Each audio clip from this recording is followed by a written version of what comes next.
Ladies and gentlemen, welcome back to another week of GTA Online Time Trials. In this one, we're going to be covering the Construction Site 2, as well as the Tongva Valley Time Trials. Of course, as always, if you want to do the RC Bandito Time Trial, you will need to own an RC Bandito in order to be able to do these. So without further ado, let's get right into it. So starting off with the RC time trial, first up you can really just hammer down and just simply go as fast as you can. But as soon as you reach this point, you really want to slow down and let go of the acceleration as much as you can. Because if you go too fast in that section, you will fly all over the place.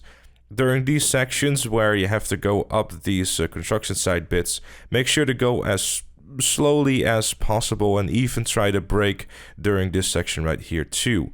The main reason I'm saying that is because if you go too fast, the RCBD will do its usual thing of just flying all over the place. In this point, make sure not to go too fast or else you're going to be heading towards the ground, which of course is something that you don't want to do. Right here, it is no shame in like losing a little bit of control and then regaining it again because you do have enough time. It simply really comes down to just going as fast as you can. During this section we just got past, you can just simply go full throttle without too much fear. And then during this section, you can just hammer down. And in the last corner, you want to slow down a little bit.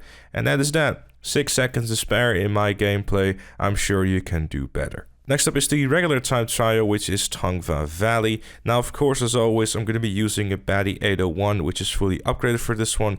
Having said that, though, it's a little bit on the tougher side. For this one, you really want to be wheeling as much as you can. Try to get as many straight lines as possible and try to take the shorter route too. I'm showing in the gameplay what I'm personally doing with it, but really, this one might even be better to do in something like a Pariah, especially because there is a lot of traffic, and if you're going to have to focus on doing as much wheelies as possible on what is not really a straight road, it might be a little bit better to use something like a Pariah or anything else that has a high top speed. It is possible to do with a Baddie 801, especially during this corner right there.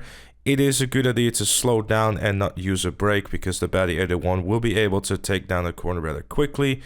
Then during the last straight, really watch out for traffic. They can come out of nowhere, and again, if you want to have an easier time, it might be a good idea to try this during the night. I had about a second to spare, even trying my hardest, so definitely one of those where you're going to have to potentially do a few retries. And of course, as always, if you see that you're not going to make it, simply hold the triangle button so you can respawn at the start of the time trial and you don't have to go all the way back.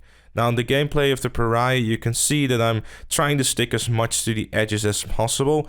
That way you avoid as much traffic as possible too. And when you come into the corner, make sure to slow down a good amount so you can take that corner without too much trouble. Because again, the Pariah is a rear wheel drive car. So if you go a little bit too aggressive on the cornering there, it will start flipping out and do its oversteering ways. And then I had about 2 seconds to spare with the Pariah. So again, Pariah is more than likely a better choice here, or any other car that has a high top speed, like for example the Vesti 8 or any of those kind of super or sports cars. But also just some of my quick tips for the time trials. Of course, if you like what you saw or found it useful, make sure to leave it a like and subscribe for more, and I'll see you all later.